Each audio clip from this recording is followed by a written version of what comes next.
આ સૂત્ર તમે મૂકશો તો એ વખતે આપણને મળશે લાઇમન શ્રેણી મળે, બરાબર? ક્લિયર? n બરાબર અહીંયા આગળ તમે કિંમત એની લઈ શકો છો 1/λ = r 1/1² - 1/2² થી શરૂ થાય એટલે n બરાબર 2 3 4 આ રીતે મૂકશો તો તમને લાઇમન શ્રેણી આવે. હવે શ્રેણી ભણીને આવ્યા છો ને તમે? હલો, એ જ રીતે 1/λ = r અહીં આગળ 1/2 થી શરૂ કરતા હોય તો અહીં આગળ 3 થી શરૂ કરવું પડે એટલે કે n².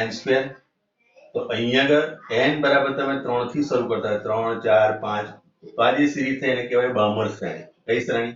બામર શ્રેણી. ક્લિયર? ચલો એ જ રીતે 1/λ = r 1/3² - 1/n². ચલો અને n બરાબર શરૂ થશે અહીંયાથી 4 5 6 થી શરૂ થાય અને શું કહીશું આપણે? પાસવન સિરીઝ કહીશું, બરાબર? આ બધી વસ્તુ આપણે ભણીને આવેલા છે. કેમિસ્ટ્રીમાં થોડું ઘણું આવતું હશે તમારું. આવું કંઈક ભણીને આવ્યા છો તમે? જુઓ પેજ નંબર તમારું 5 પેજ નંબર 422 પર જુઓ 422 પર જુઓ 422 પર આ શ્રેણી આપેલી તમને 422 પર. તો અહીંયા આગળથી આ જે શરૂ થશે આ શ્રેણી જે કહીશું આપણે પાસવન શ્રેણી. એ જ રીતે જો n બરાબર અહીંયા આગળ 1/λ = r 1/4 થી શરૂ કરું અને 1/n². અને n બરાબર શરૂ થશે આપણી જોડે 5 6 7 આ રીતે શરૂ થાય તો એને બ્રેકેટ શ્રેણી કહેવાય. કઈ? બ્રેકેટ શ્રેણી. ક્લિયર? એ જ રીતે 1/λ = r 1/5² - 1/n². અને n બરાબર હું શરૂ કરું 6 7 8 થી રીતે તો આ ફંડ શ્રેણી કહેવાય. ફંડ અથવા તો ફંડ શ્રેણી કહેવાય. આ શ્રેણીઓ વિશે મેં તમને માહિતી આપી. ચલો આમાં કોઈ કન્ફ્યુઝન? એક સૂત્ર તમારે વ્યાપક સ્વરૂપ યાદ રાખવાનું છે. કયું સ્વરૂપ યાદ રાખવાનું છે? આ સૂત્ર 1/λ = r 1/n² - 1/n². આ સૂત્ર તમારે યાદ રાખીને ચાલવાનું. બોલો કોઈ તકલીફ આમાં? ઓકે, આ સૂત્ર જેને આવડતું હશે એ આ સૂત્ર પરથી બધી વસ્તુ બનાવી શકે છે. 1 મૂકી દો એટલે લાઇમન આવશે, 2 મૂકી દો એટલે તમારી જોડે બામર શ્રેણી આવશે, 3 મૂકી દો એટલે પાસવન આવશે, 4 મૂકશો એટલે બ્રેકેટ થઈ જશે, 5 મૂકશો એટલે ફંડ શ્રેણી થઈ જશે. એની ડાઉટ આમાં? યાદ રાખીને ચાલજો અને પેલા ક્રમ યાદ રાખશો તો આરામથી આ શ્રેણી તમે આરામથી બનાવી શકશો. કોઈ ડાઉટ? બોલો. હવે મોસ્ટ ઓફલી આપણે દ્રશ્ય વિભાગમાં આ જે શ્રેણી મળે છે આપણને દ્રશ્ય વિભાગની મળે છે, બરાબર? બાકી બધી ઇન્ફ્રારેડ અને અલ્ટ્રાવાયોલેટમાં આપણને મળે છે. પણ અહીંયા આગળ જે આ શ્રેણી મળે છે બામર શ્રેણીની વાત કરીએ તો બામર શ્રેણી જે છે આપણી જોડે બામર શ્રેણી, બરાબર? જે બામર નામના વૈજ્ઞાનિકે શોધી હતી અને એનું સૂત્ર છે 1/λ = r 1/2² - 1/n². અને n બરાબર શરૂ ક્યાંથી કરશો? 3 4 5 આ રીતે શરૂ કરશો. જો n બરાબર તમે 3 મૂકી દો છો તો એ વખતે આ લેમ્બડા જે છે એને લેમ્બડા આલ્ફા કહેવાય. n બરાબર જો તમે 4 મૂકો તો એને લેમ્બડા બીટા કહેવાય. n બરાબર તમે 5 મૂકશો તો એને કહેવાશે લેમ્બડા ગેમા. એ રીતે તમે n બરાબર ઇન્ફાઇનાઇટ મૂકશો એટલે તમને સૌથી ઓછી તરંગ લંબાઈ ધરાવતું વસ્તુ મળશે. તો એક લેમ્બડા આલ્ફા હું તમને શોધીને બતાવું છું, બરાબર? જો તો 1/λ આલ્ફા તો મારે n બરાબર અહીં કેટલા મૂકવાના છે? 3 મૂકવાના છે. r નું મૂલ્ય આવે છે 1.97 × 10⁷. આ રીડબર્ગ અચળાંક છે. કયો અચળાંક છે? રીડબર્ગ અચળાંક, જેનું મૂલ્ય તમને પરીક્ષામાં આપેલું હશે પણ એને યાદ રાખજો. ક્લિયર આટલી વસ્તુ? આટલા મીટર. આનું મૂલ્ય થશે 1.97 × 10⁷ મીટર. આટલું તમને મૂલ્ય આપેલું હશે. ક્લિયર આટલી વસ્તુ? મીટર ઇન્વર્સ, બરાબર? કારણ કે લેમ્બડા ઉપર જશે હવે નીચે આવશે એટલે 1/, અહીંયા આગળ પહેલું છે તમારી જોડે 2 નો સ્ક્વેર થશે અને અહીંયા આગળ n ની જગ્યાએ તમે 3 નો વર્ગ મૂકશો. 3 નો વર્ગ. ક્લિયર? તો આવશે 1.09 છે. કેટલું લીધું છે આને? 1.97 97 જ છે લગભગ. 1.097 વેરી ગુડ. અહીં 0 આવશે, અહીં 0 આવશે.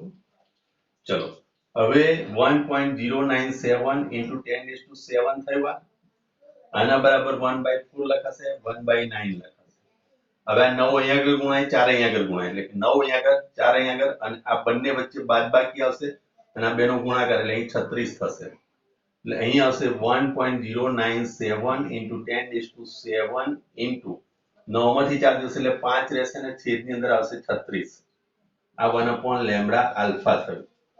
ખ્યાલ આવ્યો આ ગણતરીમાં?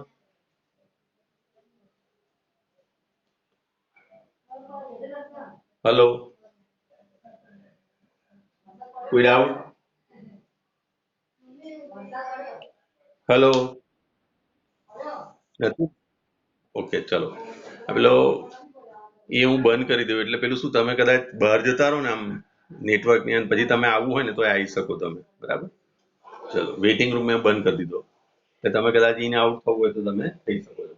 ચલો, આ બધી વસ્તુ મગજમાં લઈને ચાલજો ને એના પછી મારે લેમ્બડા આલ્ફાનું મૂલ્ય મારે શોધવું છે. તો લેમ્બડા આલ્ફા શોધવા માટે હવે કેલ્ક્યુલસનો ઉપયોગ કરવો પડશે.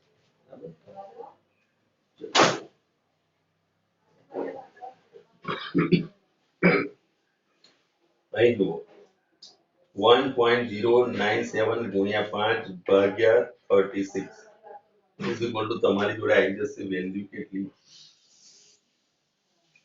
1.097, બરાબર? એ આવે છે તમારી જોડે 0.155 1.097 ગુણ્યા 5 ભાગ્યા 36 is equal to 0.1523 into 10⁷. આટલું મૂલ્ય આવ્યું. Therefore, lambda alpha is equal to 1/0.1523 ગુણ્યા આ 10 ની -7 ઉપર જતી રહે આને કરતા બનાવીએ એટલે, બરાબર? અને હવે આનું મૂલ્ય શોધીએ 1 ભાગ્યા 0.1523 is equal to તમારી જોડે મૂલ્ય આવશે 6.565. 9 છેલ્લે નથી લેતા into 10⁻⁷. 3 મીંડા અહીં ગુણાકારમાં લઈ જવું એટલે આગળ આવશે 65 ગુણ્યા 10 ની -10, that means કે લખાય 65 એંગસ્ટ્રોમ. આ લેમ્બડા આલ્ફાનું વેલ્યુ આ રીતે. ચલો, ખ્યાલ આવ્યો?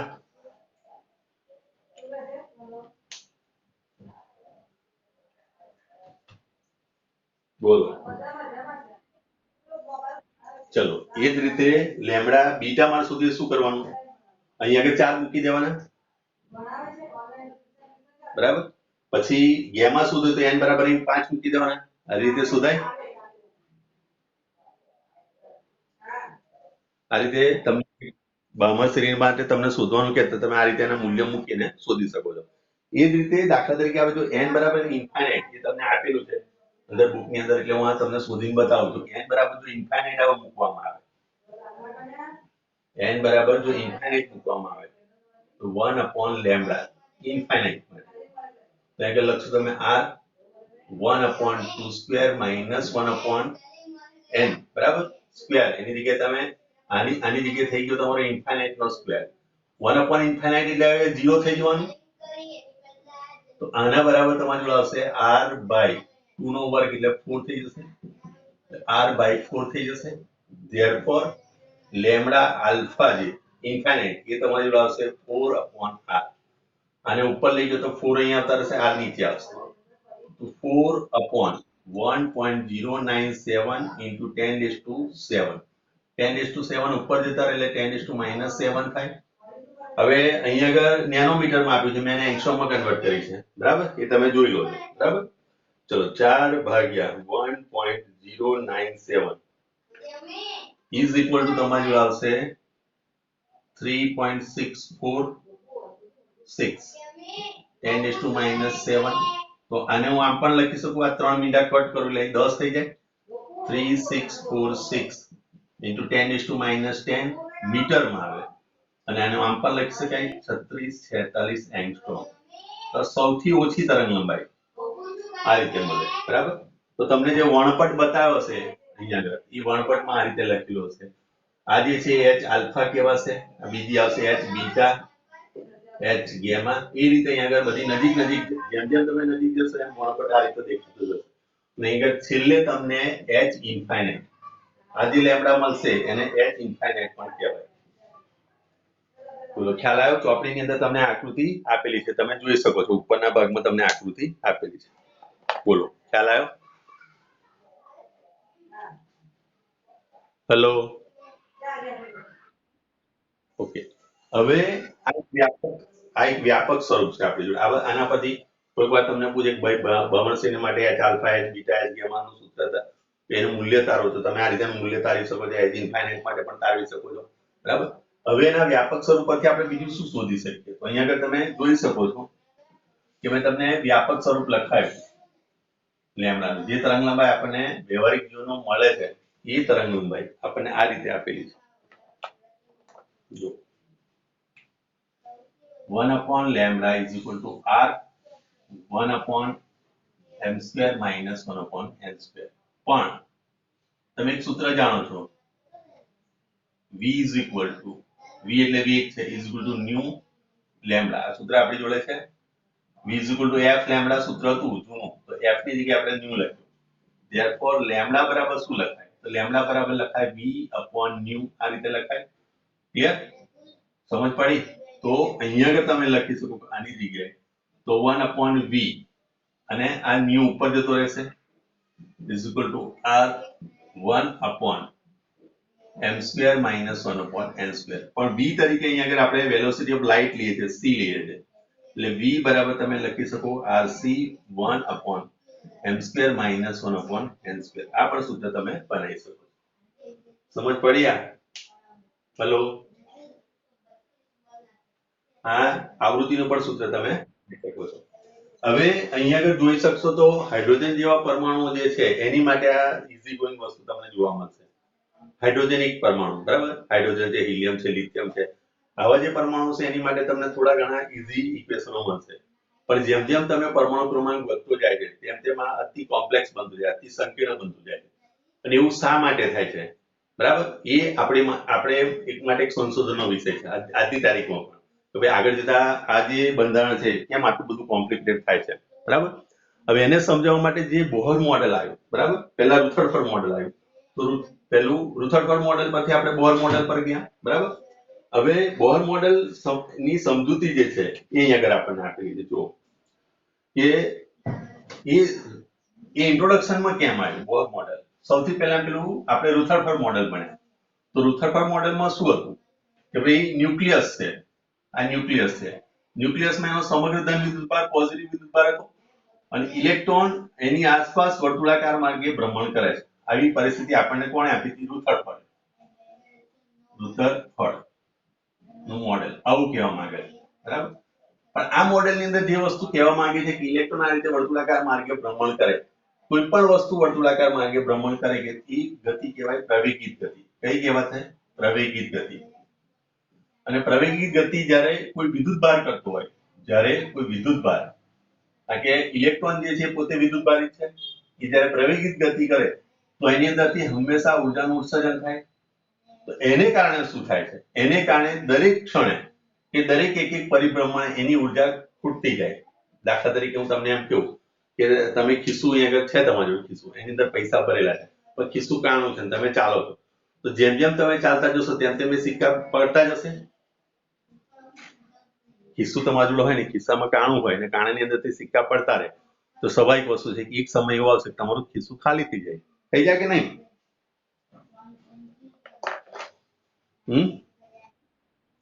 પૈસાની વાત આવે એટલે બધા બોલવાનું બંધ ના કરી દેતા.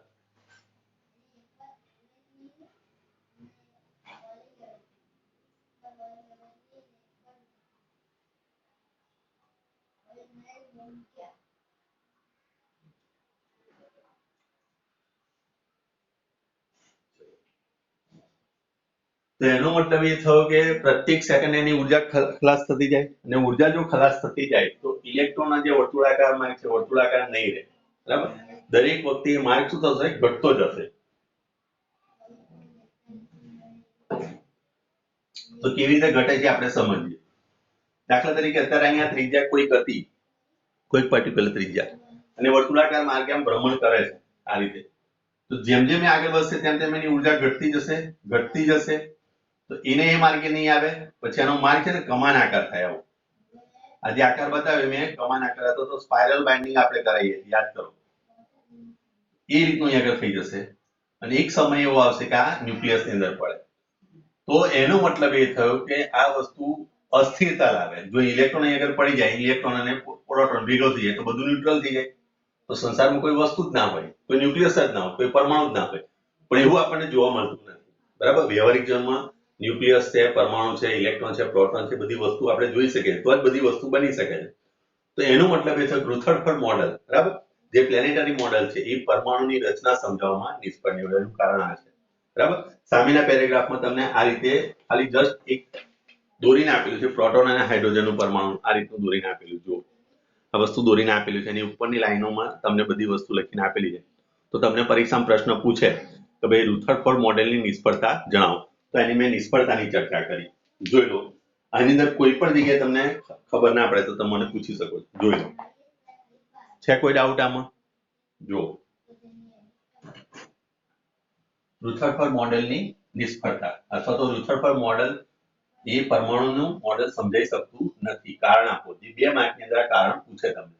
બરાબર, ચલો જુઓ શું કહે છે આપણને રુથરફોર્ડ મોડેલ. સમજ પડી ને જસ્મિતા? ઓકે, ચલો.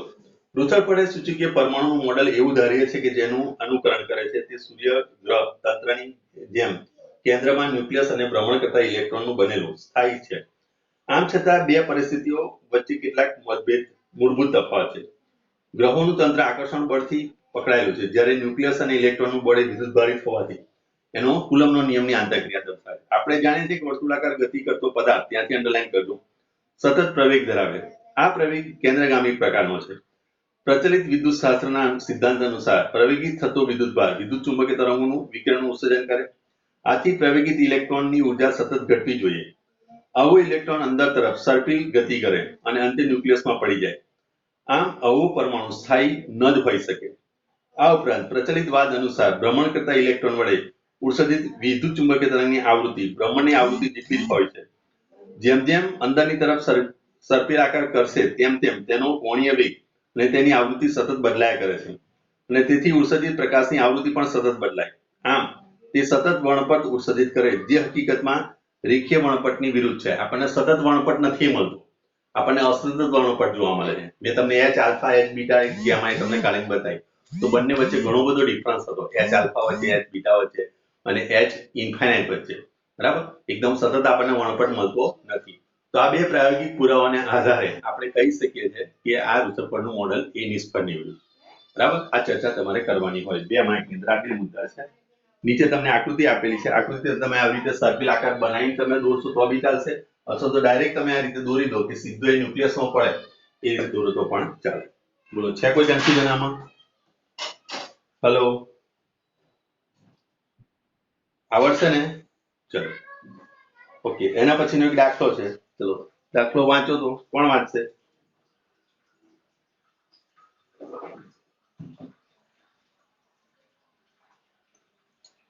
વાંચો, ચલો. રકમ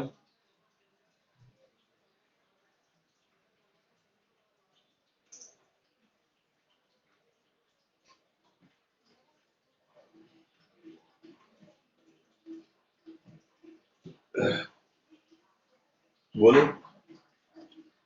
ચલો જો, હાઇડ્રોજન પરમાણુમાં પ્રોટોનની આસપાસ ભ્રમણ કરતા ઇલેક્ટ્રોન વડે ઉત્સર્જિત પ્રકાશની પ્રારંભિક આવૃત્તિ પ્રચલિત યંત્રશાસ્ત્ર અનુસાર ગણો.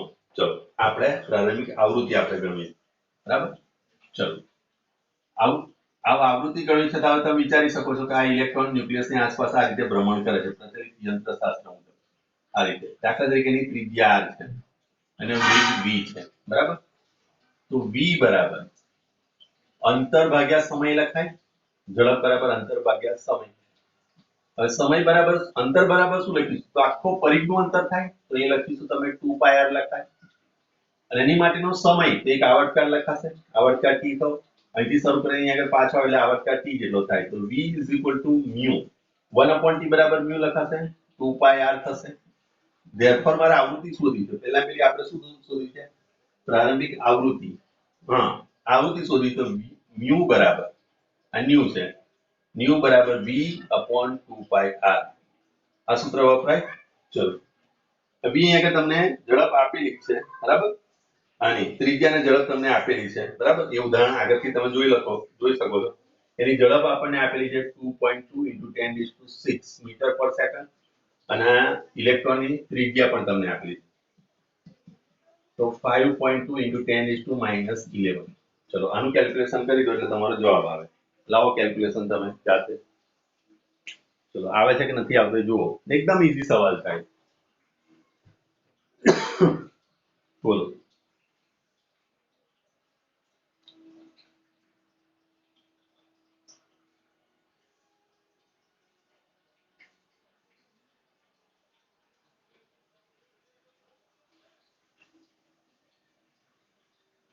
જો આ ઉપર જશે એટલે શું થશે +11 થઈ જશે આ +11 એટલે ટોટલ કેટલી ઘાત થઈ જશે 2.2 પોઈન્ટ 2π × 5.2 × 10⁻17 ઘાત થઈ જશે હવે આનું કેલ્ક્યુલેશન કરો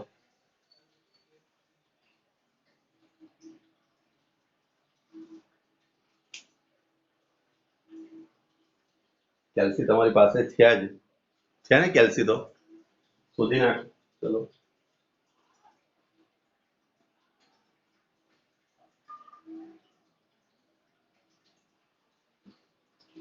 લાયો જવાબ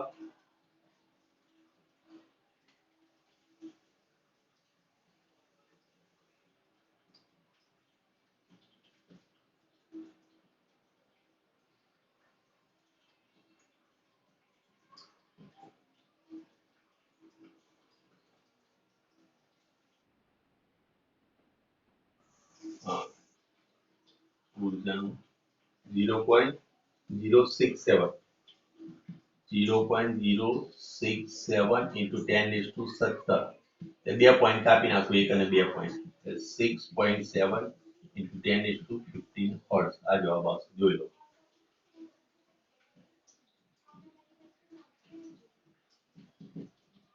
ચલો ક્લિયર હવે જે પ્રશ્ન લખ્યો છે જુઓ બોહર મોડેલના અધિતર્કો લખો અને તેના પરથી ઉર્જાનું સૂત્ર તારો આ 4 માર્કનો સવાલ બને બરાબર આ 4 માર્કનો સવાલ બને કારણ કે 3 અધિતર્ક તમારે બતાવવાના છે હવે અધિતર્ક એટલે શું તો એ નિયમ નથી બન્યો પણ એક ધારણા એને રજૂ કરી કે ભાઈ રુથરફર્ડનું મોડેલ અનસક્સેસ થયું રુથરફર્ડે સક્સેસ મોડેલ ના આપ્યું તો એના અનુસંધાનમાં બોહરે ક્લાસિકલ મિકેનિક્સ અને ક્વોન્ટમ મિકેનિક્સ બંનેનું મિશ્રણ કરીને એક સંયોજન બનાવ્યું અને એ સંયોજન બનાવીને આપણને એના અધિતર્ક સ્વરૂપે આપ્યા તો પહેલો અધિતર્ક આપણને આપ્યો તો પહેલો અધિતર્ક આપણને એવું કહે છે કે ઇલેક્ટ્રોન એવી જ કક્ષાઓમાં ભ્રમણ કરે અહીંયા આગળથી જે ન્યુક્લિયસ હોય આ ન્યુક્લિયસ અને આની કક્ષાઓ છે n બરાબર પહેલી કક્ષા n બરાબર બીજી કક્ષા n બરાબર ત્રીજી કક્ષા એવી ઘણી બધી કક્ષાઓ એ વર્તુળાકાર કક્ષાઓ તમે દોરી શકો છો આ બધી કક્ષાઓ તો એવી જ કક્ષાઓમાં ભ્રમણ કરશે કે જેની અંદર એ ઉર્જાનું ઉત્સર્જન કાં તો શોષણ ના કરે આવી કક્ષાઓ જે થઈ એ કક્ષાને કહેવાય સ્થાયી કક્ષાઓ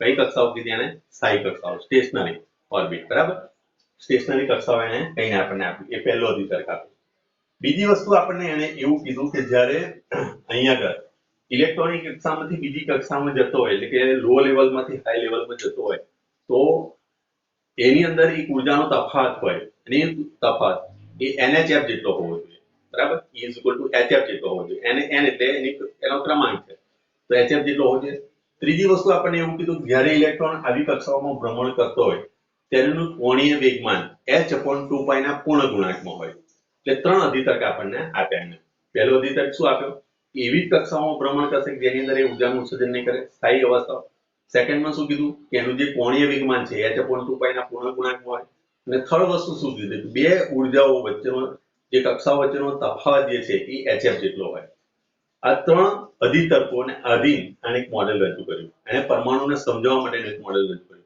સૌથી પહેલા રુથરફર્ડ સૌથી પહેલા મેં કોણે થોમ્સને મોડેલ રજૂ કરેલું જે વોટરમેલન મોડેલ અથવા તો પાલ્મ પુડિંગ મોડેલ મેં તમને સમજાવ્યું એના પછી કોણ આવ્યું રુથરફર્ડનું મોડેલ આવ્યું રુથરફર્ડનું મોડેલ પણ અનસક્સેસ ગયું આ પણ મોડેલ અનસક્સેસ ગયું અને પછી આવ્યું કોણ તો બોહર મોડેલ આવ્યું તો બોહર મોડેલની અંદર આપણે 3 અધિતર્ક અહીંયા જોવાના છે ખ્યાલ આવ્યો 3 અધિતર્કમાં પેલો અધિતર્ક શું કીધો કે જે કક્ષાઓમાં ભ્રમણ કરશે એ ઉર્જાનું ઉત્સર્જન નહીં કરે બીજું કે અહીંયા આગળ જ્યારે ઇલેક્ટ્રોન ભ્રમણ કરતો હોય આ ત્રિજ્યામાં ત્યારે એનું કોણીય વેગમાન જે છે એને લખાય mvr બરાબર કોણીય વેગમાન r L = r × p આ સૂત્ર છે 11મા ધોરણમાં આવ્યું તો r p sin θ લખાય sin 90 ડિગ્રી થાય 11મા ધોરણનું સૂત્ર થયું sin 90 એટલે 1 થાય r p m * v તો હું લખું છું mvr અથવા તો rmv તમે લખી શકો છો એ હંમેશા h/2π ના પૂર્ણ ગુણાંકમાં હોય એટલે કે nh/2π ક્લિયર આ ત્રણ વસ્તુ એને અને ત્રીજી વસ્તુ બે ઊર્જાનો તફાવત જે હોય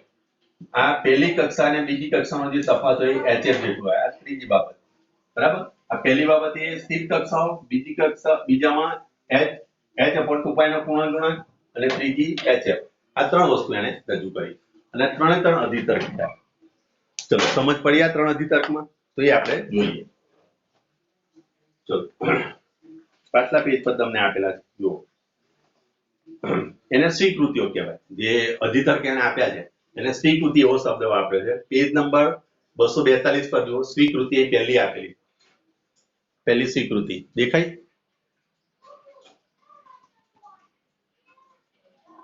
હેલો ઓકે તો અહીંયા આગળ તમારે લખવાની શરૂઆત કરવાની છે એમાં પહેલો અધિતર્ક બોલો કે સ્વીકૃતિ બોલો એને સ્વીકૃતિ કીધી છે બરાબર આપણે સ્વીકારી ચાલવાનું છે એટલે કે એને સ્વીકૃતિ કહેવાય છે બરાબર ચલો શું કહે છે આપણે બોરની પ્રથમ સ્વીકૃતિ એ હતી કે પરમાણુમાં ઇલેક્ટ્રોન કેટલીક સ્થાયી કક્ષાઓમાં વિકિરણનું ઉર્જાનું ઉત્સર્જન કર્યા વિના ભ્રમણ કરે છે આ બાબતે વિદ્યુત ચુંબકીય વાદના અનુમાનો કરતા વિરુદ્ધ છે આ સ્વીકૃતિ અનુસાર દરેક પરમાણુ કેટલીક ચોક્કસ સ્થાયી અવસ્થામાં હોઈ શકે છે અને દરેક શક્ય અવસ્થાઓનું ચોક્કસ મૂલ્યનું ઉર્જા ધરાવે છે આ અવસ્થા એ પરમાણુ સ્થાયી અવસ્થા કહે છે આ અવસ્થા જે બતાવી એ વિદ્યુત ચુંબકીય વાદની વિરુદ્ધ છે પણ એ તમારે સ્વીકૃતિ તરીકે આપી છે તમારે સ્વીકારીને ચાલવું પડે તો આ મોડેલ તમે સમજી શકો બરાબર ચલો એ જ રીતે બીજી સ્વીકૃતિમાં સ્થાયી અવસ્થાઓને વ્યાખ્યાયિત કરે છે આ સ્વીકૃતિ જણાવે છે કે ન્યુક્લિયસની આસપાસ ઇલેક્ટ્રોન માત્ર એવી જ કક્ષાઓમાં ભ્રમણ કરે કે જેનું કોણીય વેગમાન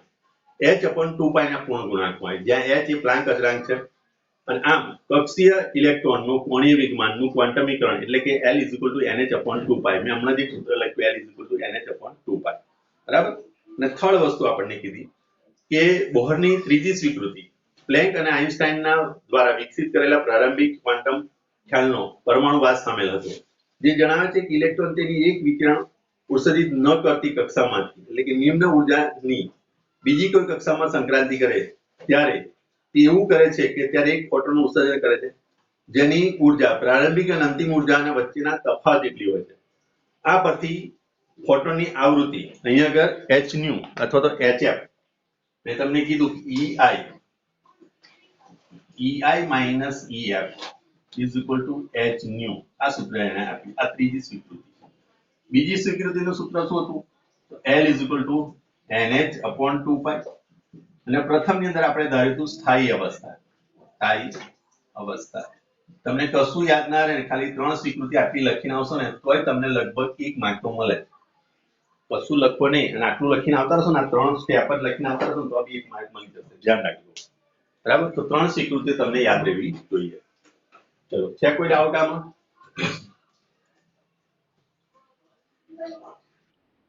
ઓકે હવે તમારે ઉર્જાનું સૂત્ર તારવું ત્રણ સ્વીકૃતિ તમારા શબ્દોમાં લખવાની છે બરાબર અને એમાં સૂત્ર આપણે તારવવું છે તો એ સૂત્રની તારવણીમાં આપણને શું કીધું તો અહીંયા આગળ કોણીય વેગમાન પરથી જઈએ તો કોણીય વેગમાન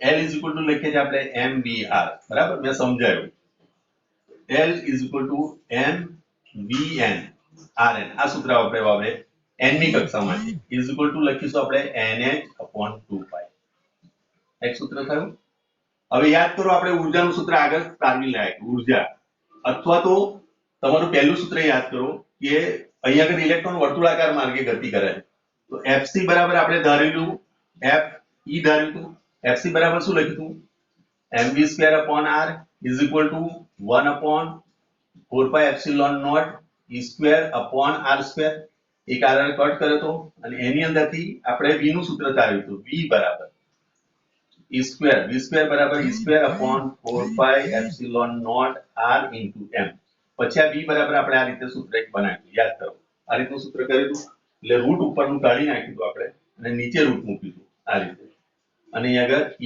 લખ્યું આ રીતે v નું સૂત્ર છે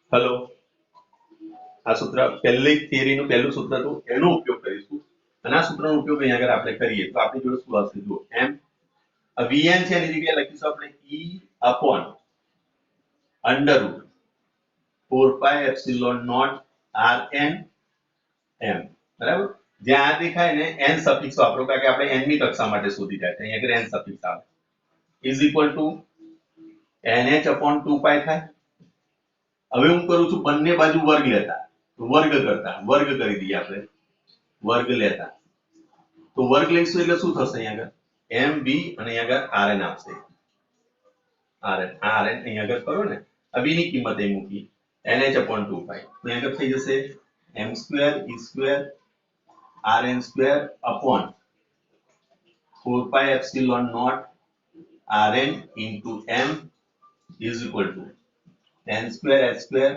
upon 4 pi square ચલો એક rn અહીંયા આગળથી કટ થઈ જશે બરાબર એક m અહીંથી કટ થઈ જશે એક 4 કટ થઈ જશે અને એક pi કટ થશે બરાબર હવે એની અંદરથી મારે rn ને કરતા બનાવવો છે ત્રિજ્યાનું સૂત્રમાં પહેલું તારવજો rn is equal to rn ને હું કરતા બનાવીશ એટલે આ સ્ટેપ બધા અહીંયા આગળ જતા રહેશે તો n square h square epsilon naught upon pi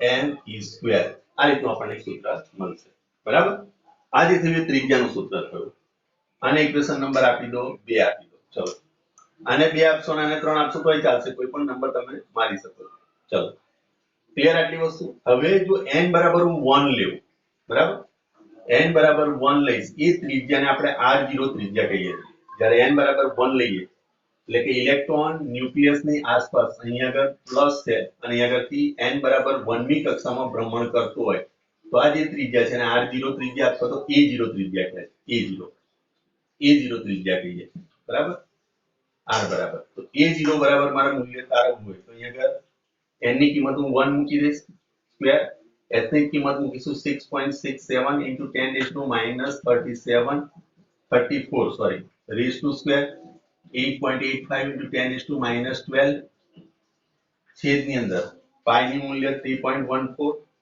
9.1 10 to minus 31 અને 1.6 into 10 to minus 19 આ બધા મૂલ્ય મૂકીશ એટલે મને આવશે 5.3 એવું કંઈક છે into 10 to minus 11 મીટર આટલી ત્રિજ્યા તમને મળશે આ ત્રિજ્યાનું સૂત્ર થયું તમારા માટે જુઓ 5.29 આવે છે અહીંયા આગળ 29 એટલે 3 લીધેલા છે બોલો ખ્યાલ આવ્યો આ વસ્તુ હેલો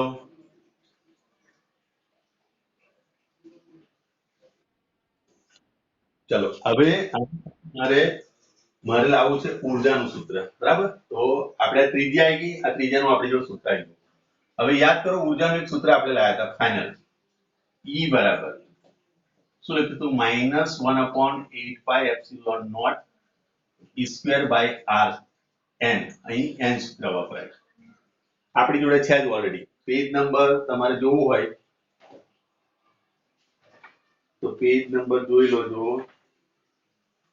પેજ નંબર 420 એમાં 12.4 420 પેજ નંબર પર 12.4 ઇક્વેશન જે છે એ આપણે આ સૂત્ર આપણે ઓલરેડી જાણીએ છીએ બરાબર ક્લિયર ચલો હવે મારે ઊર્જાનું સૂત્ર તારવું છે અને કીધું ઊર્જાનું સૂત્ર તારવો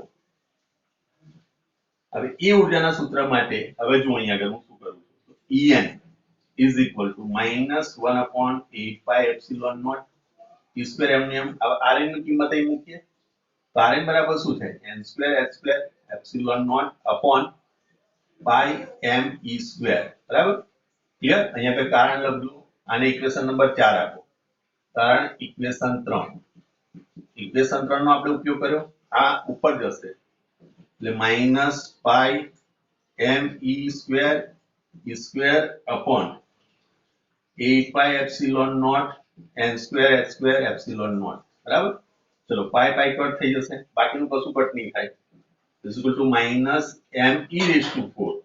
upon 8 h square epsilon square into n square આ સૂત્ર થયું હવે આની અંદર m નું મૂલ્ય e નું મૂલ્ય h નું મૂલ્ય અને એપ્સિલોન નોટ નું મૂલ્ય n સિવાયની બધી કિંમતો તમે મૂકશો એટલે અહીં આગળ તમારી જોડે આવી જશે કિંમત I think 2.81 minus 2.18 into 10 is to minus 17 upon n square into joule.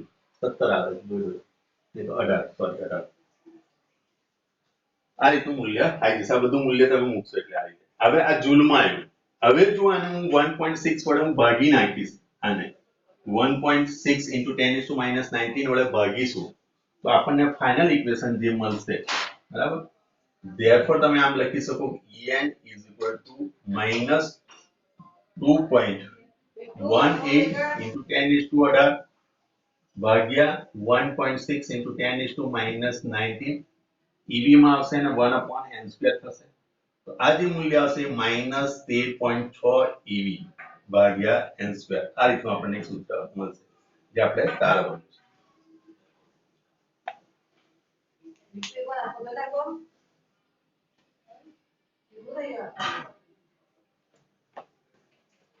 બોલો.